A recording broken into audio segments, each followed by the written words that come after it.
A bet. Yeah. Betting on VCS? I know.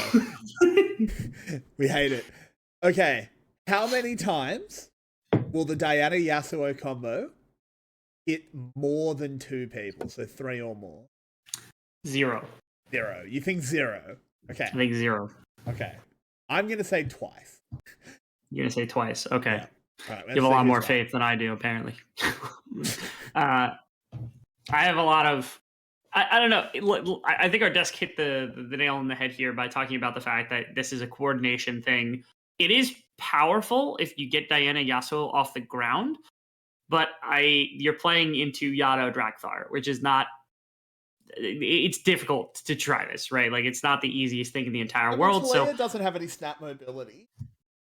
That's true. But Yado also went Spellbook because he realizes, hey, this is the best keystone in the game. So Yado knows what's up. Hey, and he has Exhaust. Like, he knows how to play defensively around this. This is like the last person you want to do this into, right? Like, there are not a lot of mid laners who are as consistent as Yado inside of the league. Even if Yado isn't always like the biggest superstar of all time, he is consistently one of our best, and like usually isn't giving up too much of an advantage. And so, like, I don't know. This isn't the person to bust this out against. I would bust this out against like Froggy, sure. Like that'd be a great decision, but like not against Yado. Yado feels like somebody that plays too safe for this to work. Well, we'll have to see. Like, I mean, the thing with Diana Yasuo is you don't necessarily have to get the super hard leverage early. Yasuo is sort of a strong laner. True. So he can just kind of exist in the lane, and then you go for the late game team fights where you've got a Gnar setting you up, you've got a potential Gravitum Ophelio Salt or a Glacial Fissure. I don't know. Yeah, they have a... I think one of the easiest kinds of comps to play when your coordination isn't very good is press R comps. Like, I'm not saying they're super easy to play in general, but when the communication can be boiled down to now. Everybody hit your abilities now. Yeah. That's one guy just yelling now. Yeah. And the reason I'm not even going to say it's hard necessarily to play as a result of its like mechanical ability to play it. Pun. Oh my goodness. Pun. Don't step into the wallop. Man, LLT, I already don't dislike LLT even after some of the losses, but like Pun has not made this lane look fun, even though they're not particularly bad lanes. It is what it is. It's Gnar, he's harassing early. It is what it is. Yeah, I just don't understand. Like, that wallop was just coming out to clear the wave, and he just stepped into it and took a rock for his troubles. Yeah, and then also flashed as a result of it as well. I think he had to flash. I think he might have died if he didn't. Definitely. I don't disrespect it, but yeah, if he just hadn't stepped into the W in the first place, he would exactly. Yeah, it's a little bit. That's return to computer jitters, I suppose, from Pun. We didn't get any from Drakthar, so maybe we're just getting double on Pun for some reason here today. That's perfectly fine. Drakthar came from heaven. That's true. Yeah, he was constructed by God himself, saying, exactly. I need to create it. All other League of Legends players were built in the image of Drakthar. That is all. And I want to go back to the idea of the Wombo comp, because, again, it is a really nice 4 people like hit their buttons at the right time. My problem with difficulty is that it has to land, right? And so that's the difficulty of it, is it's super easy if something starts to land. Like, if Hio hits 3+ people with an ultimate, then the rest of it comes together in one fell swoop, right? You push them on the wall. Oh, that's not good at all. That's so mean. That's very not good. Ew. All right. Well, they've just lost an entire wave bot to do that. That's so rude. Absolutely worth. If for no other reason other than to simply the mental's gone. Yeah, the mental has got to be gone from Yo after that. If they did it again on top side, that would ruin it. Like, the game might be over. Roto P just starts sprinting top. Yeah, really and truthfully. Okay, this is really important, though, because not only is it denial of Hio getting some like camps and stuff, but they're slowing down what should be the big engine block for this AS like team, right? Because the Diana is what uses the Yasuo. It's what sets up LLT and Uzi's big ultimates as well. So it's really important that they actually get it behind. And I like the read from Cerberus and saying, hey, let's do some damage to Hio. Like, Drakthar hadn't even backed yet at this point. He stayed on the map so long that he was able to catch out Hio on his second clear after backing the first time. And they're going to catch him again in the jungle. He's got the support of Zin, so he won't die, but he's not going to get the camp probably. Well, I think there might be a little bit of a scuffle breaking out, as there's lots of members of both teams here. Zin has to flash. Oof. Wow. Rend nearly takes him down. Yeah, Artemis is just relentless here, flexing on the Callista right now, just bouncing around, making sure not to take any sort of unnecessary damage. Oh, no. Graviton is up. Exhaust is there, but Zid is so low. He might go down. He does to that last Q. Hyo comes in. Artemis flashing away. The Nautilus, I don't think, is going to go down from this damage. Why did they think they could step into that bush? I don't know, especially because that's the path that was being taken, unless they thought that they would respect them more, but they were the ones down. That's going to the cringe compilation. Anyway. Caught in 4K. Yeah, caught in 4K. Sorry, Ron. See, if you had blinked, you would have missed it too. So I'm not even going to explain what it is. Hopefully there's no replay of it so nobody gets to see. But yeah, that to me is just... Flash forward. Actually, Oh, that's going in the cringe compilation. A little bit. As there's a shutdown coming in. They will get back onto Uzi as Yado joined the party with the wall. Drakthar now coming in. Good knockback onto Hyo. This should be an easy win here for Cerberus. They just need to find this last bit of damage. Take the soul for Drakthar if he wants it. He chooses not to, because of course he's not level 6. Doesn't get a Heartbreaker. Now he takes it. In the end, just the 2 for 1.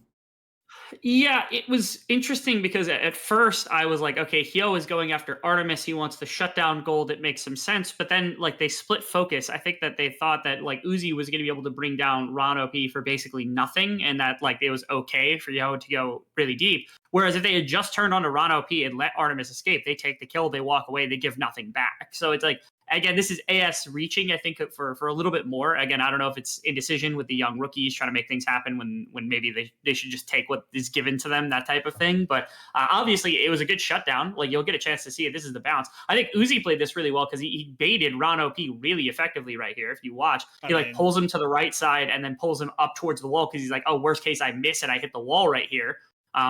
And then he's in a terrible position. Like I said, you could have just turned right to Ron OP, taken the kill, and walked away.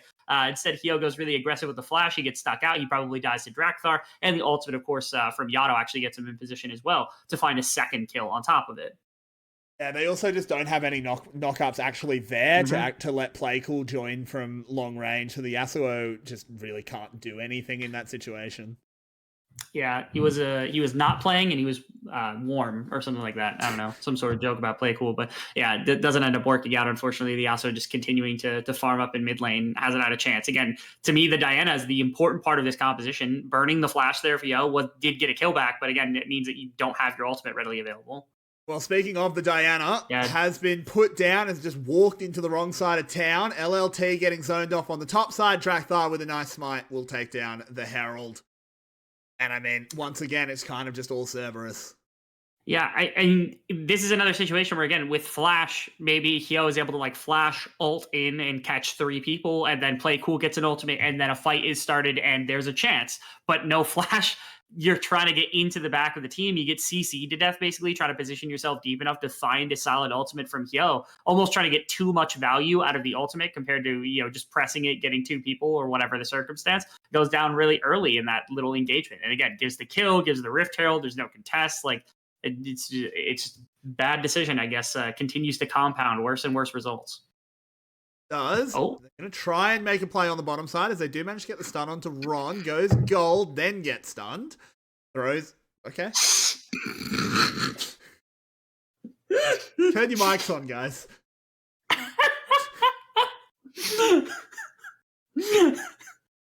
He pulled him out of his... that stopwatch really sucked.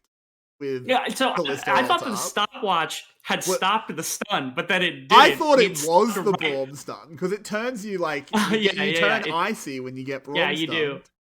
Yeah, so I thought the intention there was that he got stunned, immediately pressed it so they wouldn't be able to capitalize on it, and then he would immediately hook out. But then he got stunned after, and it's like, okay, well, he didn't need the stopwatch. And then he hooks, and then the Fates call gets used, so they wasted the Fates call and the stopwatch for something that could have been avoided. With just a meager amount of communication. And even worse is like losing that tool, getting pushed back that far did lead to Dragon from AS who are able to punish on the bottom side. They're down in gold pretty significantly, but at least they get something back. That's not what you want to see. Maybe Artemis and Ron OP not quite as practiced as Artemis and Huber. Of course, Ron OP coming into this series hasn't played I think at all. They've been playing together for like 3 years, though. You'd think they'd be able to make that happen by now. Look, Rebel, try to give them an out. Yeah. I don't give outs to these players. They're supposed to be super gods. They're built in the image of Drakthar. Okay, it's true. Speaking of Drakthar, has summoned up a Rift Herald in the mid lane, giving some gold over to Yado. Makes sense. So far, these are two power players for Cerberus. I wanted to talk about the fact that Yado on Talia. Haven't seen him play it. Of course, Talia hasn't been a mid laner in a very long time, until very recently. So not too surprising we haven't seen him on it. What do you think about the pick for him?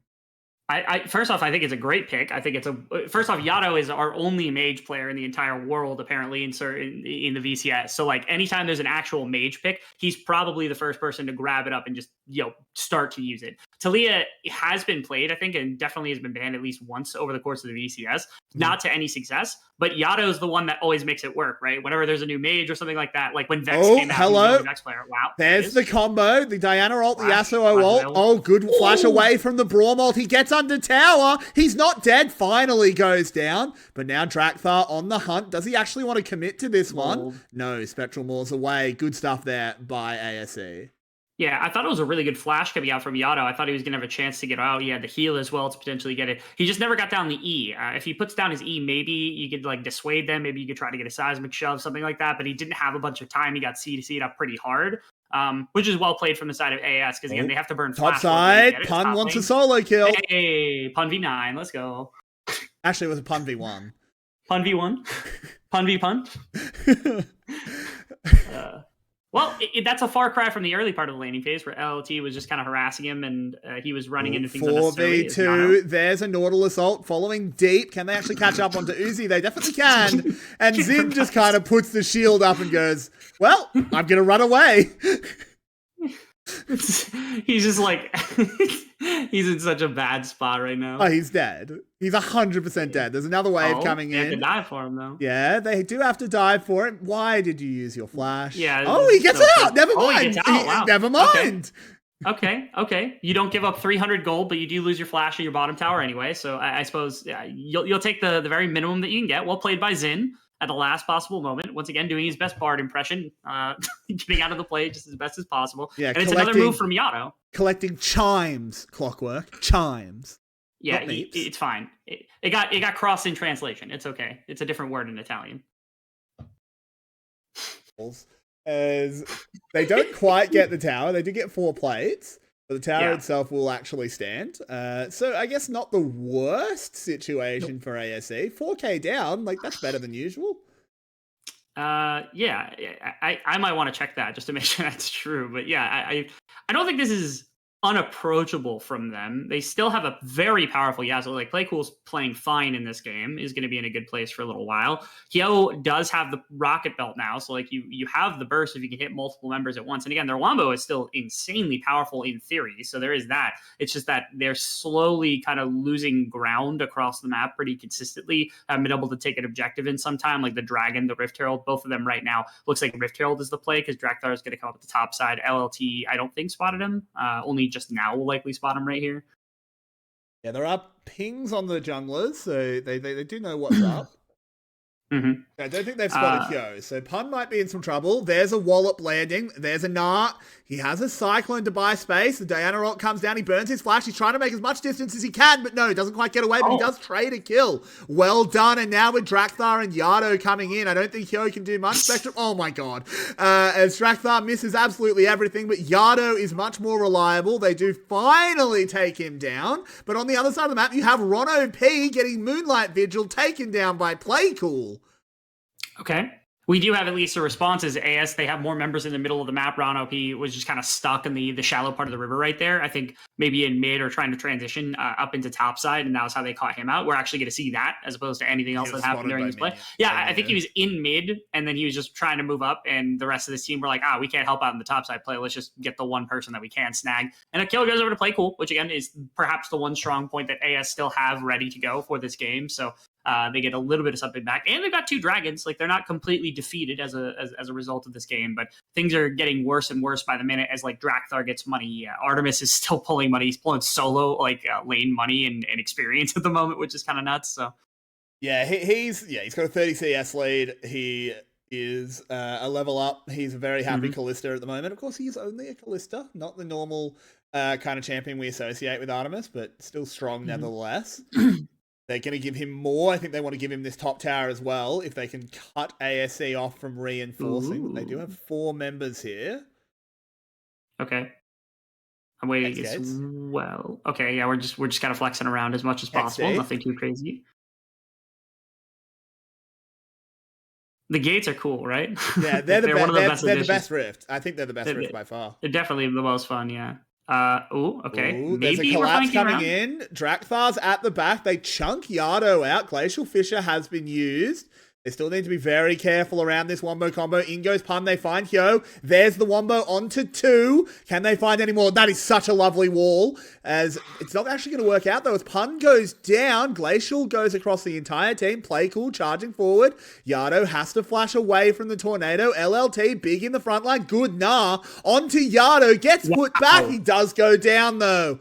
Really great stuff. Drakthar now moving forward with that stolen Narsol. Heartbreaks over the wall, but finds Hyo and has to flash out. Artemis, he continues to hop side to side. Will take down Play Cool. Drakthar continuing the fight onto Uzi, but it's just going to give a shutdown down. Now Hyo moving forward onto Artemis, procking the shield bow. Can he find another kill? He can. He continues to hop, but now he's stunned in front of Uzi. He flashes over the wall, and there we go. The Brawn comes in and gives him the crack. Okay, this is the first real full-on engagement that we get between Cerberus and AS, where AS has actually come out pretty decently on top. They get a solid ult to kick things off. They had a chunk onto Yado. It took a lot of kind of preemptive things going on here. At this point, I think Yado's below half health. Pun comes in, gets a couple of members inside of the ultimate, but it's the attempted pressure, I think, into Uzi that really eventually kind of does this in for the rest of this team. They're kiting backwards. This is where some damage actually gets thrown in. This was super well played by Yado. I love this little setup because LLT throws him back in. He has so little health, but then watch the shove, being able to get that one last kill. If it weren't for just a little bit of space right there, Uzi probably would have gone down. Drakthar, this is the funniest thing. He goes over, gets caught, flashed back out, goes back in. Don't know why he goes back in right here, because he goes back in on top of Uzi in an attempt to set him up, but he's got full health. Look at his health bar. He dropped him half of his health bar, but it just doesn't matter that quickly. And then Artemis does Artemis things to just close out a fight like this. But again, it's well played from AS. It seemed like their focus in this fight was really, really well tailored as opposed to normal, where they're not oftentimes finding themselves in solid situations. They're putting themselves in bad ones, or they're getting caught off guard. So this was one where AS had a chance at a standard team fight, and they actually picked their targets really well. Yeah, it's not bad at all, as Herald summoned up should crack open the mid lane, so Cerberus bounce back immediately. They still have this 4k gold lead. Oh, they wall Play Cool out. He can't join the fight. They catch LLT on the side, gets a decent Gnar into a wallop to buy some time, but buying time is all it is. There we go, onto 2. Play Cool does join the party. They take down Yado very quickly, but now they're caught between 2. Play Cool extremely low. Drakthar needs his soul, but Rono P will be the one going down. But look at Artemis, completely uncontested, moving over the wall. Uzi, next target. Gale forces away, but it's just not going to be enough as Pun bears down on him. They do take him out. 4 members of ASE vanish off the map. Yeah, well played in a couple of different circumstances. And again, it's Artemis that just commands these team fights in so many situations. The Callista getting a bunch of value, even when some of the ultimates aren't sticking necessarily. It's been nice. Again, it's been so long since I think we've been able to really heavily sing the praises of Artemis across a lot of games, but both these games have showed off why Artemis is just such an incredible talent here inside of the VCS. And I can appreciate that Cerberus is doing as much as they are to really make sure that he's in a position to help carry fights like this. I also want to give credit to Play Cool. I actually think he plays this fight almost to perfection. Playcool is good. Playcool was good in the series I've seen before. I'm surprised that he didn't start today, but I think they're just testing between the two. This is LLT going down. But yeah, keep your eye on Playcool because he dances around this fight really well. There's the first 2 that end up going through. You block Artemis's spears. He blocked 3 right there, which was really effective as they bought space on the other side. He dodged out on Drakthar. He danced through the wave. He gets a knock up on a Ron P. He does so much with so little resource, to actually use, and he ends up just running away. I think he ends up getting out in the grand scheme of things. But it's well played. The rest of this fight was just all about Artemis and then also Drakthar just trying to find out targets. Well, we come back in and Zin has gone down and the Wukong has found a massive engage. Good Diana up. Play Cool goes in, gets a couple, but it just doesn't matter. They're too far behind. They're in too bad a position and 4 of them are just gone. Yeah, can't quite find it. And the problem is right there, you also set yourselves up for like a front to back more side team fight. You don't catch Artemis in that. You don't really catch Yato in that. And it ends up being a circumstance where like they just don't have enough damage onto the important members. This is easily going to be Baron. It looks like they're actually splitting their focus where Pun is taking the Dragon right now. Yep. Best case scenario, maybe LLT snags that and they could try to push for Soul, but Pun is just going to fight LLT. The Dragon's helping out. Yato joins in with the wall. Really good awareness. Cheating. Communication. You're cheating. It is cheating. Stop I cheating. agree. It is cheating. It is, as a top lane main, I disagree of any interrupting of a 1v1. You wait. Yes. But unfortunately. Yeah, it's another situation where, again, eventually Cerberus is just kind of ground down AS. It took more fights than I think Cerberus would have wanted it to take, but they did end up having a situation where now, like, they find one good fight. They've broken this game open. They're up too much gold to really make it easy for AS to kind of come back at this point. Again, Playcool's powerful, but he's not powerful enough to solo carry this game at this point. You would need, like, spectacular combination of ultimates from LLT, Yo, and Uzi just to try to win out a team fight at this point. But I don't even know if that's going to be enough to actually take this as Cerberus. Once again, feels like they're just waltzing this one in easily enough for another win. Yeah, and look, I do. Look, this is going to be, I think, a bit of a theme with ASA. I know this sounds very harsh, but I don't think they're going to win split. They are clearly the worst team in the league. They are a team primarily made up of rookies, so we need to look at positives where we can find them. I think LLT played a pretty good lane phase. I think Playcool has pretty good mechanics. And Hyo has killer instinct, if nothing else. Killer instinct. I think he has good intuition about what to be doing on the map. I think that's really nice. Uzi in this series hasn't, or at least in this game, hasn't looked particularly good. But in the last game that he played, actually looked really good. He played Kog'Maw, and he's one of the very few Kog'Maw players we have, or at least one of the few players playing Kog'Maw right now. Because I know Artemis has played it before as well. But again, they've got options. They have things. I feel as though the big thing they're missing also, at least to start with, is that their early games are competitive, but they have no way of swapping it in anything. It feels like they're always competing against the other team and they're not competing for themselves at any point, trying to set up a win condition. And so I'd like to see that in the future is like, what is the design of their team? What are they attempting to like commit to, right? Are they committing to dragon stacking? Are they going to try to fight? Are they going to try to keep the match split? Are they going to fight for Rift Heralds early? Like, what do they want to do? Because right now it feels like they're always playing LLT to the tune of the other team. Gets walled off. He's already used his hop. Gets Everfrosted. Lovely stuff by Yato. Yep. Perma CC. Oh, Artemis flashing over the wall, bringing his support with it. I love to see this. In goes that Wukong ultimate. They do get the initial kill. Down goes Diana as well. Oh, Uzi off the map. Xin managing to get away, but he'll be the only one. That's a bit of a familiar theme at this point. As the inhib will break and they're looking for the 23-minute victory, Rebel. Yeah, that's the aggressive move from Artemis that I like to see as well. It's just like him wanting to step up, him wanting to be the front carry, and that was him just saying, okay, I'm going to Fate's Cult, we're flashing in Ron, and we're just going to win the game right here and right now. And it's exactly what happens. That type of lethality usually doesn't show up sometimes with Cerberus. They oftentimes leave